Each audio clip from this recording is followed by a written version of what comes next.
Nous sommes dans le 19e arrondissement de Paris, un bel après-midi d'été, rencontre avec une jeune épouse intégralement voilée et qui entend le rester. Interview exclusive de Florence Bouquilla pour Mots Croisés. Jamel a 26 ans, sa femme Radija 19. Issue d'un milieu catholique très pratiquant, elle s'est convertie à l'islam il y a peu, comme son frère aîné. Aujourd'hui, elle porte le niqab. Je me suis convertie, ça doit être en août 2007, à peu près il y a 2 ans. J'ai d'abord étudié qu'est-ce qui est mieux approprié au niveau de la pudeur, qu'est-ce qui va me rapprocher de mon créateur. Et c'est là vraiment petit à petit qu'on m'a orientée vers ces différents types de voiles, quoi. On, c'est qui? Mon frère ainsi que sa femme et des relations que j'avais.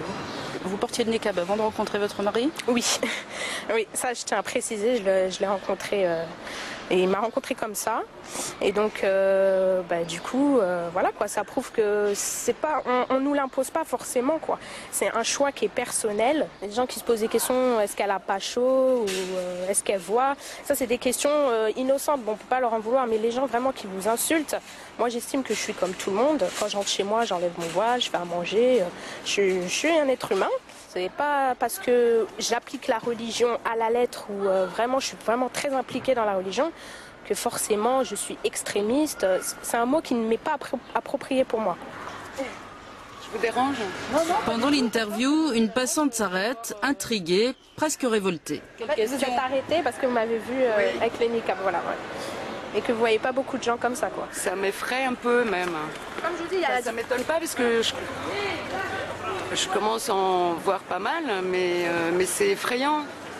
Ça vous fait peur? Oui, parce qu'il y a des femmes qui sont mortes pour obtenir une liberté de vie, une liberté d'action, Moi, je suis libre, madame. L'habit, ça ne fait pas... Vous voyez, je peux sortir, je peux faire ce que je veux. C'est juste, moi, je couvre mon visage et je suis libre. Je fais toute tâche que toute autre femme française fait.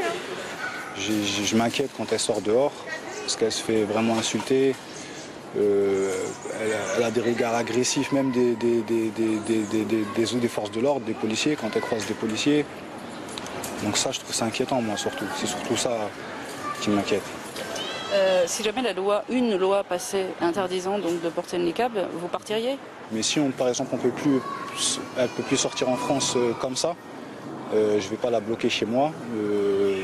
Je vais pas lui obliger de retirer son niqab. Donc le mieux que je puisse faire, c'est soit aller en Angleterre ou dans nos autres pays européens, si je ne peux pas aller dans un pays musulman, pour aller dans un pays où elle puisse au moins marcher en sécurité dans la rue avec son niqab.